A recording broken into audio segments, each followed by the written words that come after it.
Mesdames et messieurs les téléspectateurs, auditeurs de Radio Centrafrique et de Radio Ndekeluka, bonjour.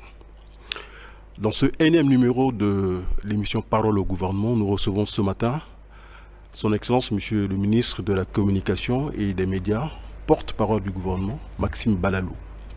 Monsieur le ministre, merci d'honorer de votre présence cette émission.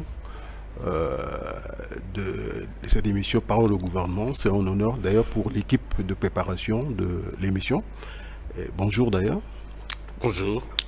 Alors, recevez d'abord les compliments de notre équipe, qui sera chargée de vous interviewer au cours de cette émission. Et nous souhaitons à cette occasion nos vœux de santé et surtout de réussite, de succès dans votre fonction. Monsieur le ministre, vous êtes nommé depuis 2 ans comme ministre de la Communication et des Médias, porte-parole du gouvernement. Les auditeurs vous ne connaissent un peu mal votre parcours professionnel. Nous vous laissons d'abord l'occasion de vous présenter à nos auditeurs et téléspectateurs avant de rentrer dans le vif de notre émission. Je vous remercie. Bien avant que je prenne la parole, je souhaiterais que mes devanciers, je veux aussi les connaître avec vous, qui se présentent, c'est important.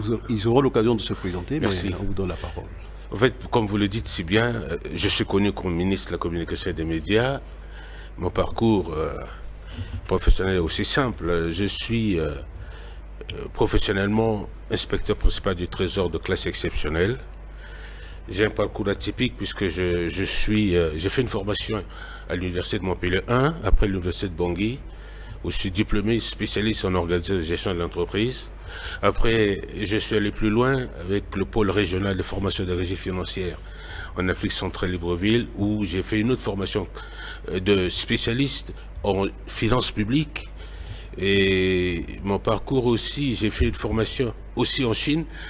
Et je peux vous dire que j'ai un parcours un peu... Je suis dans un domaine où c'est pas le mien. Mais ma formation de base me donne la possibilité de m'adapter à n'importe quelle situation. Et c'est pour cette raison que vous me voyez aujourd'hui en tant que ministre de la Communication et des Médias. J'ai été, après mon parcours au Trésor public, j'ai été appelé par le professeur Fossard Kojtoadera, à ses côtés à l'époque, en 2008, comme premièrement son chargé de mission en matière de sécurisation des recettes de l'État et aussi du suivi des SRP à l'époque. J'ai piloté des gros chantiers de réforme au niveau des finances publiques qui a permis, comme vous avez entendu, la bancarisation et autres. C'était l'œuvre que nous avons pilotée au niveau de la primature à l'époque. Mais je suis devenu conseiller et également économique et financier du Premier ministre de l'époque. Je suis resté 5 ans. Mais je vous dis que j'ai parcouru la primature 11 ans et demi. J'ai servi 6 premiers ministres, ouais. 6 premiers ministres, ouais, en tant que conseiller économique et financier. Avant de rentrer au gouvernement, secrétaire général du gouvernement et maintenant ministre de la Communication et des Médias. Oui, je voudrais vous rassurer que le travail que je fais au niveau local a un impact international. C'est pour cette raison que j'ai été lauréat, n'est-ce pas, de ce titre honorifique du docteur honoris causa, décerné par 2 écoles doctorales. L'IARPA, qui était l'Institut appliqué de recherche et de production documentaire en Afrique, et aussi la CVPT de Tunis, qui m'ont honoré, beaucoup de personnalités, pour le travail que je fais pour mon pays, mais qui a un impact international. Je l'ai découvert lorsqu'ils ont fait le témoignage de mon parcours. J'étais surpris. C'est pour dire que le travail que je fais, pas seulement pour mon pays, mais ce travail a un impact à l'international. Je vous remercie. Voilà modestement mon parcours et je suis ravi aujourd'hui d'être en face de mes collaborateurs. Le roi l'a changé et j'aurai l'occasion de discuter franchement de la communication dans notre pays. Ok, merci beaucoup. Alors, je vais donner l'occasion aux collaborateurs, aux confrères qui vont vous interroger tout à l'heure de se présenter d'abord avant que nous ne rentrions dans le vif de notre émission. Bonjour Monsieur le ministre. Bonjour. Bonjour à tous les téléspectateurs. Je suis Andia Bissayo, journaliste, réalisatrice, présentatrice chez Radio Ndekeluka. Merci. Bonjour Monsieur le ministre. Bonjour. Bonjour à tous les téléspectateurs. Je m'appelle Arsène Jonathan Mousseyavo. Je suis le responsable du journal Les Autres Nouvelles de Centrafrique, en abrégé l'ANOCA. Merci. Et moi-même, David Douté-Koimara, journaliste, un de vos collaborateurs, je suis directeur général de Radio Centrafrique. Alors, Monsieur le ministre, dans son discours historique du 28 décembre 2024, le président de la République a mis un accent particulier sur la visibilité de l'action gouvernementale, et celle-ci ne peut se faire qu'à travers une bonne communication. Vous avez été nommé, je le rappelle encore, il y a 2 ans, ministre de la Communication. Entre-temps, vous étiez ministre chargé du secrétaire général du gouvernement. Alors aujourd'hui, Monsieur le ministre, quels sont les enjeux et les défis auxquels vous êtes confrontés depuis que vous êtes à la tête de ce département ministériel? Je vous remercie. Je vous avoue que quand je suis arrivé au département de la communication, j'ai découvert un univers différent de ce que j'ai l'habitude de faire, ça c'est vrai.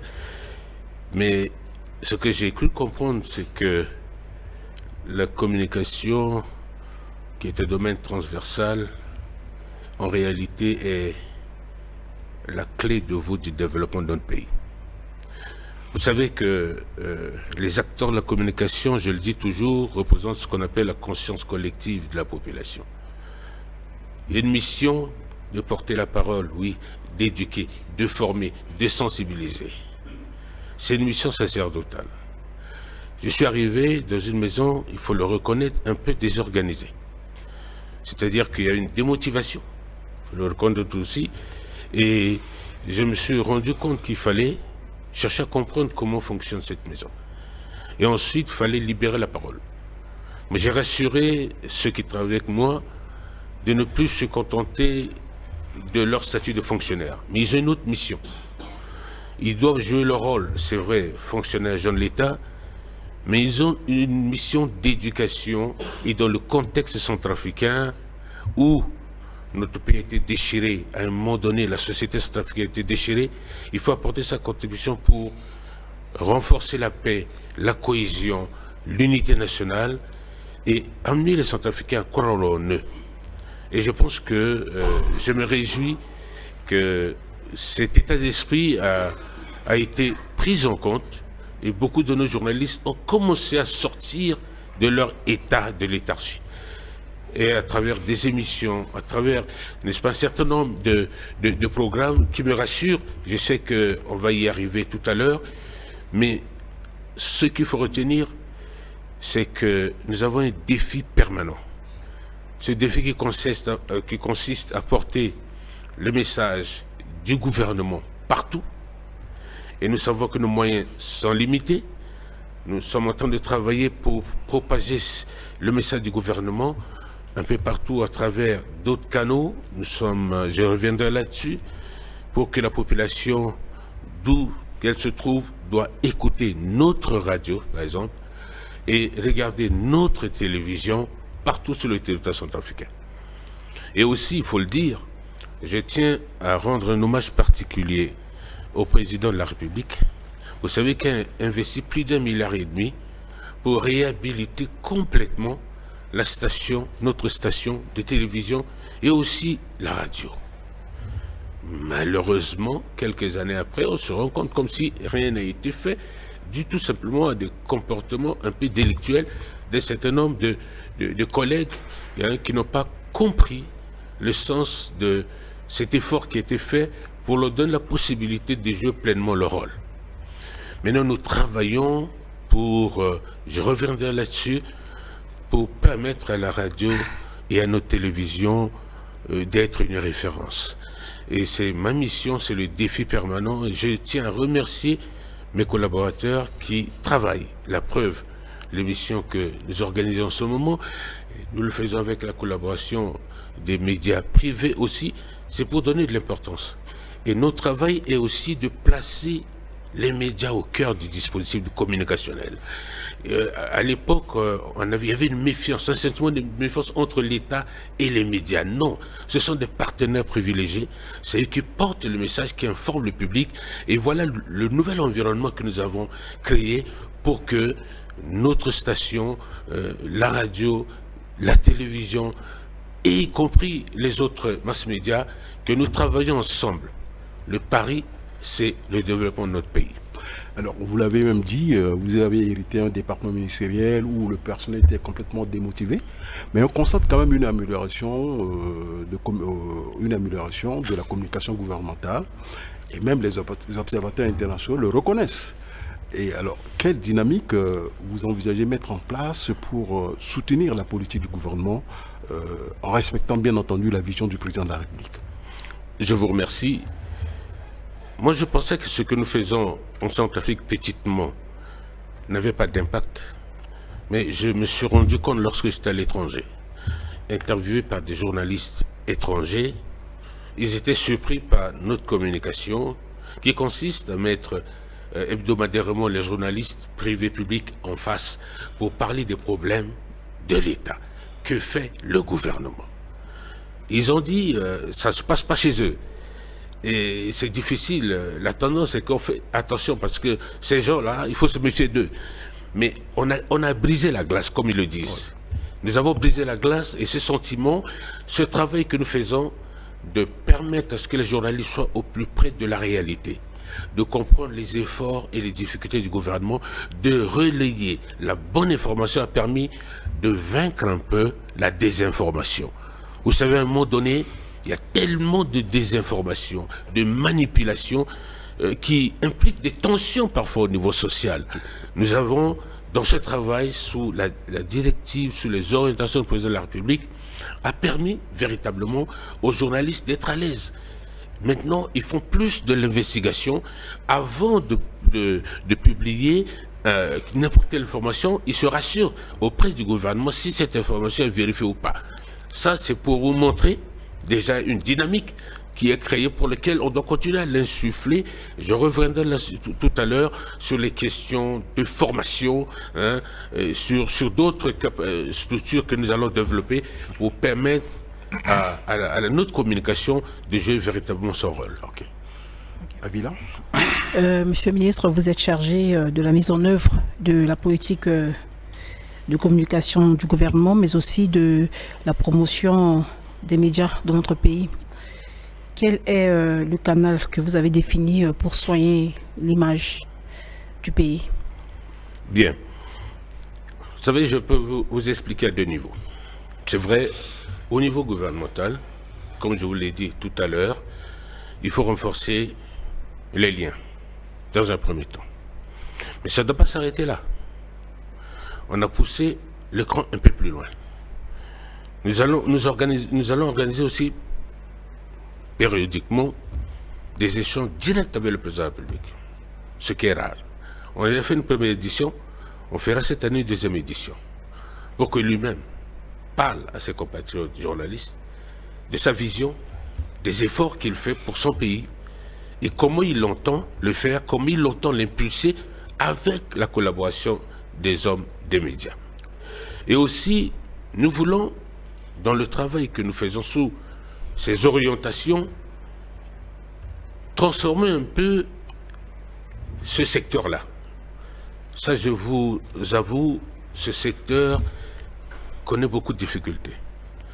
On voit même les hommes des médias ici, principalement, vous prenez la presse écrite, ne vivent pas de leur métier. Ça, c'est une réalité. Mais comment faire pour les aider à vivre de leur métier? Ils aiment un métier pour lequel ils doivent gagner leur vie. Nous, gouvernement, on va les appuyer pour qu'ils puissent s'émanciper. Ça, c'est un aspect important pour lequel nous avons constaté que beaucoup de nos médias sont confrontés à ces difficultés-là. Nous allons aussi mettre en place bientôt, puisque l'année dernière, je reviendrai là-dessus, on avait programmé un séminaire, malheureusement on n'a pas eu les moyens, parce que ce séminaire devait déboucher sur l'adoption de la stratégie de communication de notre pays. Le gouvernement, j'ai demandé de surseoir à l'examen en Conseil des ministres, il fallait que, au niveau de toutes les composantes de la communication, que nous travaillions. Je vais écouter les uns les autres pour que nous traduisions dans les actes concrets la manière que nous voulons développer la communication de notre pays. C'est ce que nous sommes en train de mettre en œuvre. Mais je peux vous rassurer que la volonté y est, il y a une détermination, un engagement, parce que de plus en plus, je me rends compte que nos compatriotes sont conscients que ce pays ne peut se développer que si vous avez la bonne information, si vous êtes mieux orienté. Voilà ce que notre bataille, et nous sommes confiants. Aussi, monsieur le ministre, vous avez déjà pris de l'avance sur cette question de désinformation. Vous êtes en pointe dans la lutte contre la désinformation et la mésinformation, les discours, notamment les discours de haine et d'incitation à la violence. Quelles sont les stratégies que vous avez mises en place dans ce sens? Je vous remercie. Vous savez, l'année dernière, nous avons organisé, fin du mois de janvier, une réunion ministérielle des ministres de la communication, de la CEAC. Nous sommes en train de mettre en place une stratégie de lutte contre les discours de haine, la désinformation, la mésinformation, comme vous le dites bien, ces discours d'incitation à la violence. Il y a un dispositif sous-régional qui va être mis en place pour traquer tout ce qui, à travers de ces informations, crée des tensions ou porte atteinte, n'est-ce pas, parfois aux relations inter-États. Nous avons validé le premier projet à Bujumbura. Nous allons nous réunir bientôt pour finaliser ces stratégies qui sera présentée à la conférence des chefs d'État de la CEAC. Ça, c'est un aspect important. J'ai reçu beaucoup de félicitations de nos diplomates accrédités ici, des institutions, qui se sont rendus compte dans les mesures des tendances qu'il y a une nette baisse de la désinformation due justement à l'action que nous menons. Finalement, beaucoup de journalistes ont compris que la source de l'information, il faut aller à l'origine. Ça ne sert à rien de reprendre des informations, principalement sur les réseaux sociaux, où vous avez des spécialistes de désinformation. Leur objectif, c'est de salir la réputation, salir la République, montrer à l'opinion internationale que rien ne marche dans ce pays. Ils ont leur objectif. Mais nous devrions combattre par tous les moyens pour opposer la vérité au mensonge. Et c'est ce travail que nous faisons. Et nous voulons le faire pas pour nous. Nous le faisons pour le peuple centrafricain, pour la cohésion sociale, pour la réconciliation nationale. Et c'est pour cette raison que vous et nous, dans le cadre de ce travail-là, c'est des points inscrits dans la stratégie de communication que nous allons examiner. Je vais travailler cette fois-ci encore avec le ministre des Finances pour qu'on nous finance ce programme-là. Ça va nous permettre, ensemble, avec vous, pour que nous mettions en place ces stratégies, et le gouvernement va valider la stratégie, et ça donne l'occasion aussi de renforcer les capacités des hommes des médias. Merci. Oui, monsieur le ministre, tout à l'heure, vous avez essayé de nous parler un peu de ce rapprochement entre médias publics et privés. Vous avez donné l'exemple des confrères internationaux qui apprécient ce qui se fait en Centrafrique, mais c'est important, monsieur le ministre, de nous faire un peu une évaluation de ce rapprochement médias publics et privés. Merci. Vous savez, quand on parle de rapprochement, on le voit dans l'épanouissement, c'est-à-dire intellectuel, et aussi la contribution. Nous prenons en compte, vous savez, tout ce que vous dites. Nous travaillons avec ces éléments-là. Et vous ne vous rendez pas compte. J'ai dit à mes collaborateurs, si moi, ministre de la Communication, je travaille avec, critiquez-moi. Ce n'est pas parce que je suis ministre de la Communication. Mais les informations que vous nous donnez, nous les utilisons, nous faisons nos vérifications et nous cherchons à améliorer les choses. C'est ça qui est intéressant dans nos démarches. Et le chef d'État nous demande toujours d'avoir l'oreille attentive. Vous, je vous ai dit tout à l'heure que vous êtes la conscience collective. Pourquoi? Parce que vous relayez des informations que nous ne percevons pas, parce qu'on a le nez dans le guidon. Mais ce que vous dites, vrai ou faux, nous devrions nous en approprier, vérifier et parfois corriger un certain nombre de choses. C'est ça qui fait que de plus en plus, il y a cette confiance dans les relations qui existent entre les médias et nous. Mais je tiens à vous le dire, il y a des tendances, hein, il faut le reconnaître. Il y a des tendances, il y a des médias qui ont des tendances. Bon, je ne peux pas les juger, mais il faudrait qu'ils s'intéressent à la vérité des faits, de relayer la bonne information plutôt que des informations tendancieuses qui vont toujours dans le sens de discréditer. C'est là où nous travaillons et nous amenons chacun à jouer sa partition. Une autre question, Monsieur le ministre, vous avez essayé de répondre, c'était par rapport au face-à-face du chef de l'État avec les journalistes centrafricains. La première édition a eu lieu l'année prochaine. Vous venez de confirmer qu'il y aura une deuxième édition cette année. Mais il y a une question aussi, Monsieur le ministre, c'est par rapport à la modernisation de la radio, de la télévision et de la CAP. Alors, vous avez fait de tout cela votre cheval de bataille. Est-ce qu'aujourd'hui, vous avez le sentiment que tous les objectifs sont atteints? Non. Non, le chemin est long. Je le reconnais. Vous savez, nous faisons des efforts. Je salue l'appui de la MINUSCA. Nous avons des accords avec le groupe Anecdote qui continue à nous soutenir techniquement. Nous avons aussi des Allemands. Nous avons reçu ici, il y a beaucoup de chaînes allemandes qui vont nous soutenir puisqu'il y a déjà un conteneur qui est prêté. J'ai reçu une délégation dernièrement pour soutenir, renforcer nos capacités en équipement. Nous avons travaillé, beaucoup de chaînes internationales viennent maintenant. J'ai rencontré beaucoup, même la Chine également nous aide, la CCTV, qui on vient de signer une convention, qui ont vu la nécessité de nous accompagner dans ce processus-là. C'est pour vous dire que au niveau international, qu'au niveau maintenant, mon travail n'est pas seulement de développer les médias publics. Mon travail, c'est de promouvoir l'ensemble du secteur des médias publics et privés.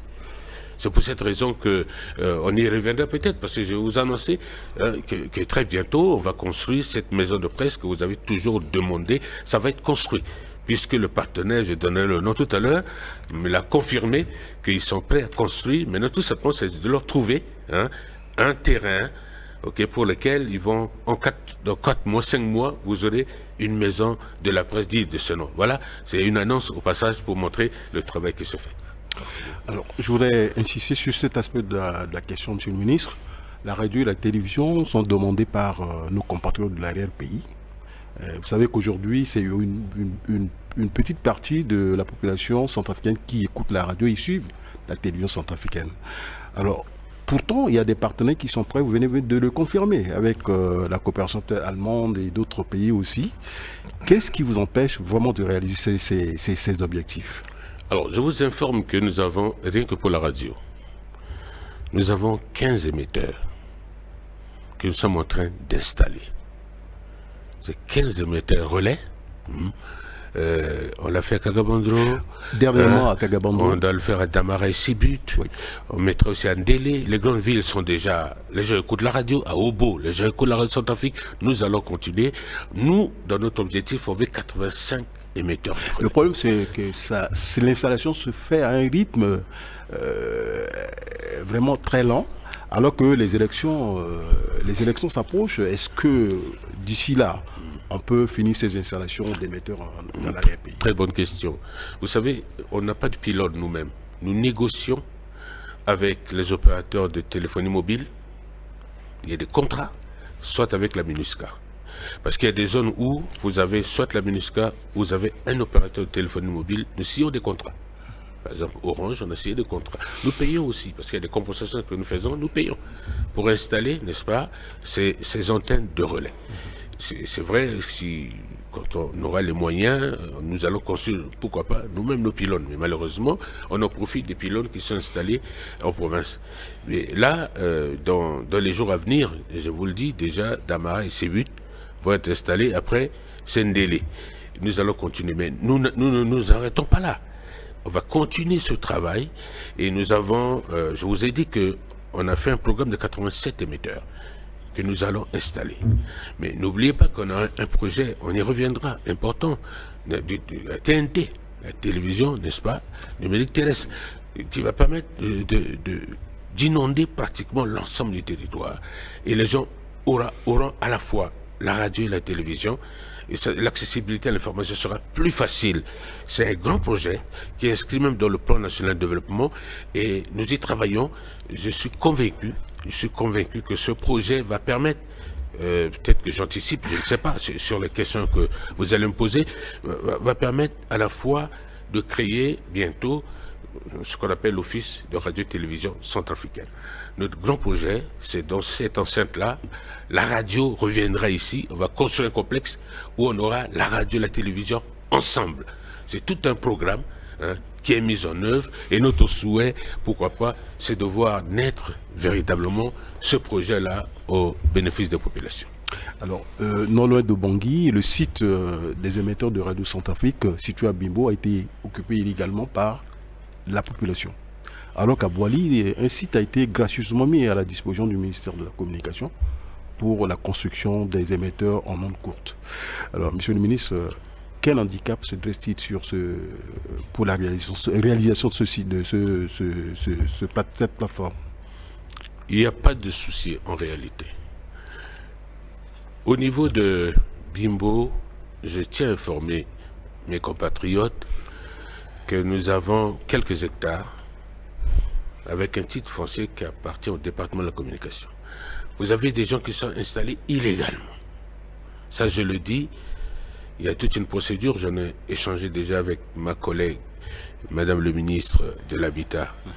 Nous allons faire un travail avec la population. La partie qui est occupée légalement, il y en a qui ont vendu. Il y a même une dame qui a construit une école. Elle est venue me voir. Elle a voulu faire les papiers, elle est bloquée parce qu'elle dit que madame, c'est pas ce site-là, un titre foncier au nom du ministère, vous ne pouvez pas. Donc, tous ces gens qui ont occupé, ils doivent le savoir, on va le faire partir. Puisque les documents, tous les documents sont là, ce site appartient au ministère de la Communication. Deuxièmement, nous sommes en pourparlers. Je vous informe avec la Chine, justement, dans le cadre de l'installation de l'émetteur à Boali. Ça, je tiens à vous rassurer, nous sommes en contact, nous y travaillons parce que si on a l'onde courte, on règle beaucoup de nos problèmes. C'est là où, véritablement, partout les gens peuvent écouter la radio et c'est une préoccupation pour nous. Nous continuons à travailler sereinement sur ce dossier. Oui, Monsieur Maxime Balalou, dans le nouvel organigramme, la radio rurale était supprimée. Or, c'était un outil important de communication pour la zone rurale. Quelles sont les alternatives à cette suppression? Bon, en fait, c'est une bonne question, mais je tiens à vous dire que dans le nouvel organigramme, on a créé des directions régionales. Et nous avons des chefs de service au niveau de chaque sous-préfecture, est-ce que vous voyez, qui sont en fait des correspondants. Ce sont des correspondants. Ils seront équipés pour faire ce travail-là. Donc, au niveau des directions régionales, vous avez des services, d'accord, des chefs de service qui sont en fait des correspondants.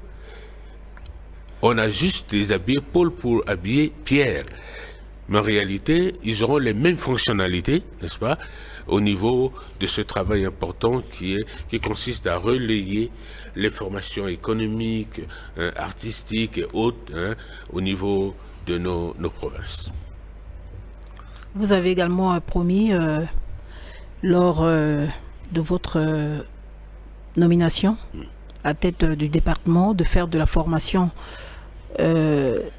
des acteurs, des professionnels de médias, un projet important. Mais où en sommes-nous avec les questions de formation? Recyclage aussi, de recyclage. Oui. Je vous remercie, c'est une très bonne question. J'ai 10 jeunes qui vont partir au Cameroun, des stagiaires. D'abord, ils vont être intégrés dans les jours à venir, là. On les a sélectionnés à partir d'un test. Ils vont faire 6 mois. 6 mois de stage pratique dans les chaînes camerounaises et radio. Ils viendront renforcer techniquement. Ça, c'est une première phase. Deuxièmement, je vous avais dit, on a prévu un séminaire. Malheureusement, on n'a pas eu les moyens. C'est pour cette raison que j'ai déjà relancé le ministre des Finances à ce sujet parce que ce séminaire va donner de plus grandes orientations par rapport à notre stratégie également, et voir comment nous devons appuyer à la fois le secteur public et privé. J'ai déjà des contacts au niveau des partenaires qui veulent proposer, même l'Allemagne a promis des financements des stages en Allemagne. C'est pourquoi nous avons maintenant, ici, ils ont mis en place une structure pour apprendre l'allemand.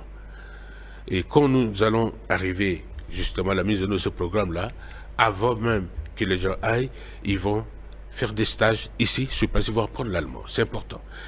Et ça aussi, c'est la préoccupation de la Chine. Nous avons eu la même proposition de la Chine pour former nos collègues. Il y a déjà beaucoup qui sont allés en Chine sur des thématiques.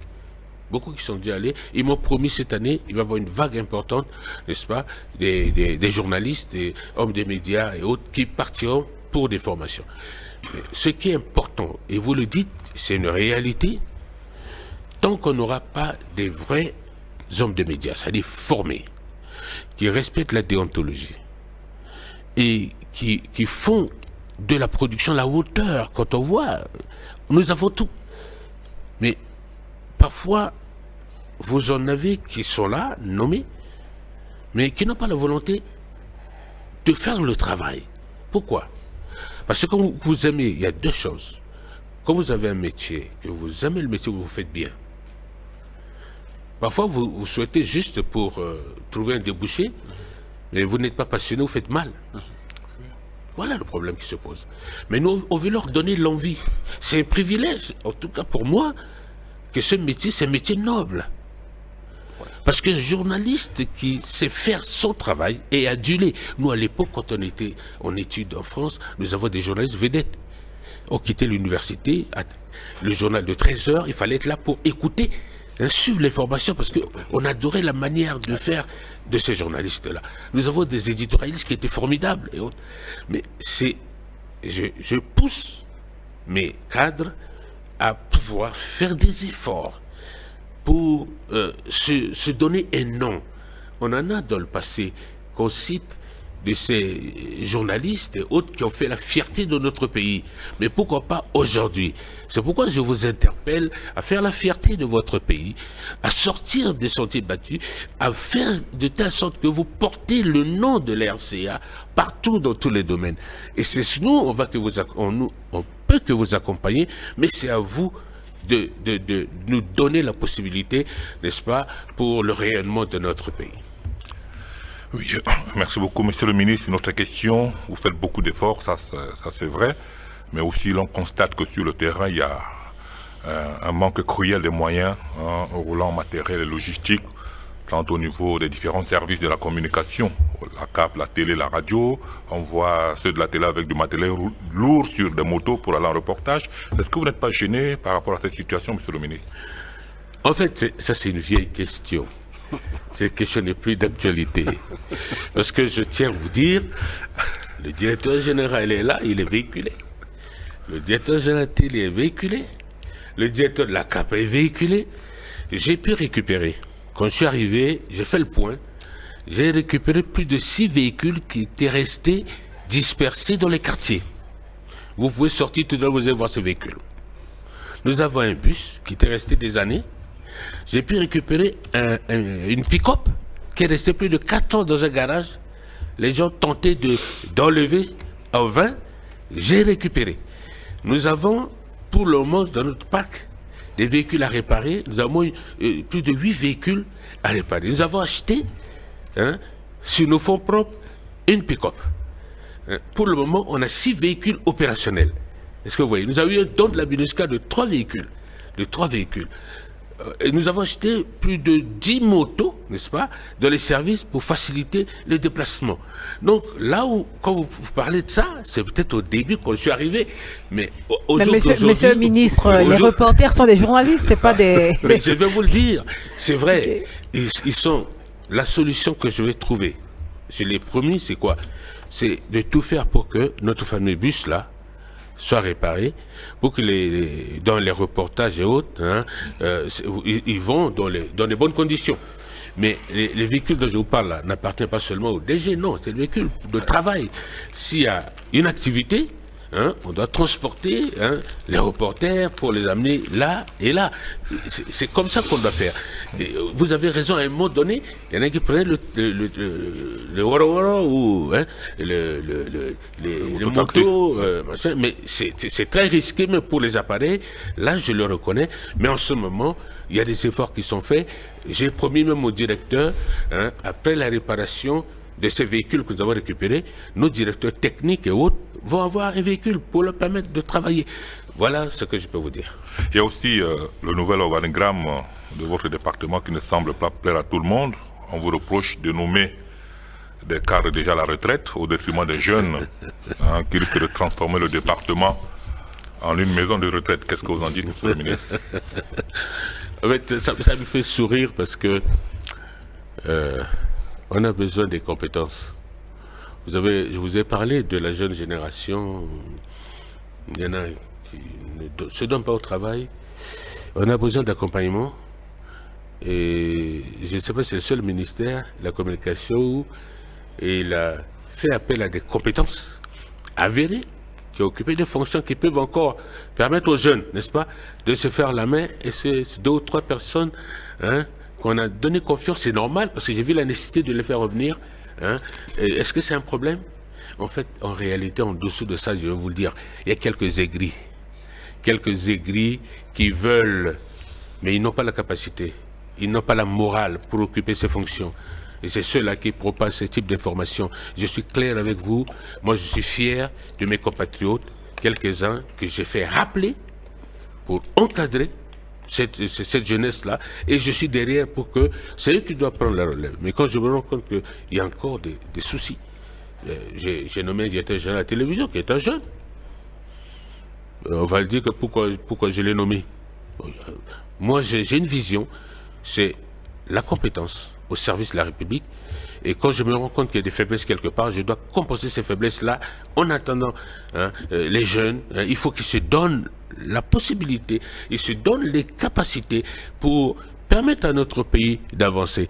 Et je crois que vous allez constater, dans la sphère de la société centrafricaine, vous avez fait appel, n'est-ce pas, à des compétences, parfois pour pouvoir impulser. C'est vrai qu'on a un souci quand on voit l'accompagnement, quand on voit, on n'arrive pas, et ça c'est le ministre de la fonction publique qui doit faire un travail formidable.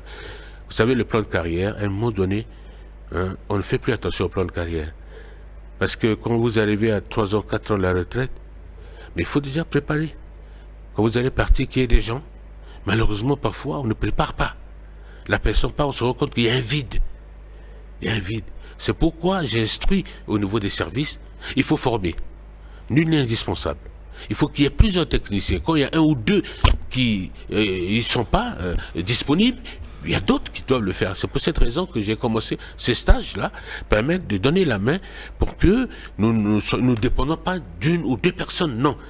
Qu'il y ait une polyvalence de capacité qu'il faut développer, avoir des gens qui sont capables à la fois d'aller faire le reportage, tout ça, faire le montage. Eux-mêmes, ils font leur cadrage. Une seule personne peut faire tout ce travail-là que d'attendre faire la queue pour que quelqu'un puisse faire le montage et la personne fait ce qu'il veut. Non, je n'en veux plus. Voilà ce dynamisme-là que je veux créer pour régler le problème. Mais la question de dire que c'est une maison de retraite, faites le tour ici, n'est-ce pas, dans mon département, pour voir il y a combien de retraités. Voilà, c'est un faux débat. Il s'agit tout simplement de quelques aigris qui sont pour moi des incompétents parce que je les connais bien. Alors, monsieur le ministre, il reste 5 minutes pour que nous bouclons cette première partie de notre émission Parole au gouvernement. Mais il y a une question que je voudrais vous poser, que beaucoup de collaborateurs se posent d'ailleurs. Alors, les journalistes réclament très longtemps le statut particulier pour ceux du public et la convention collective pour les journalistes du privé. Mais ils sont toujours déçus de la réponse qui leur est réservée.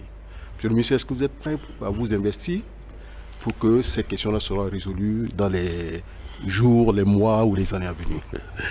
Mais je crois que la question de la revalorisation ou du statut particulier, nous sommes en train de vider de sa substance le statut général de la fonction publique. Il faut que je vous le dise. On va avoir des statuts particuliers partout. Parce qu'en tenant compte des spécificités, des activités et autres, je suis conscient, nous avons commencé à travailler dès que je suis arrivé, ce document. Et nous allons les partager. lors de notre séminaire. La convention collective relève du privé. Ok, ça concerne concerne pas le public. Mais vous pouvez impulser aussi. Oui, tout à fait. J'en ai discuté avec ma collègue du travail à ce sujet-là. Ça concerne pas que les journalistes, hein. Ça concerne beaucoup de corporations. Donc nous y travaillons. Ce qui est intéressant, c'est quoi? C'est que quand on va changer notre structure organisationnelle, avec la création effective de l'office, vous allez voir toute une modification qui concerne les avantages, hein, dus aux acteurs des médias publics. On a derrière tout un travail que nous sommes en train de faire. Bientôt, ça sera sur la table du gouvernement. Et après la création, nous allons maintenant, il y aura un texte organique qui va reprendre complètement, n'est-ce pas, et s'adapter, n'est-ce pas, à la nouvelle donne et la vision impulsée par le président public, qui est de faire de notre communication un véritable outil de développement. Donc là, à ce niveau, je peux vous rassurer, les inquiétudes de mes collègues publics et privés, je leur demande de patienter. Nous ne pouvons, on dit souvent que la plus belle fille du monde ne peut que donner ce qu'elle a. Hein. Je ne peux pas vous mentir en disant que on va faire ça, mais c'est un processus. Hein, nous allons y arriver pour permettre de satisfaire, n'est-ce pas, aux exigences ou aux besoins exprimés. Alors, il nous reste quelques minutes seulement. Nous allons observer une pause de 5 minutes pour permettre à M. le ministre de prendre un peu d'eau. Et puis ensuite, nous allons reprendre la version en langue française. Merci pour cette première partie de cette émission. Nous allons reprendre d'ici là la partie en sango. Alors, pour cette première partie de l'émission, nous avons eu la collaboration de Arsène Jonathan Moseyavo et Ondia Villa Bissayo. Moi-même, David Otekoimara.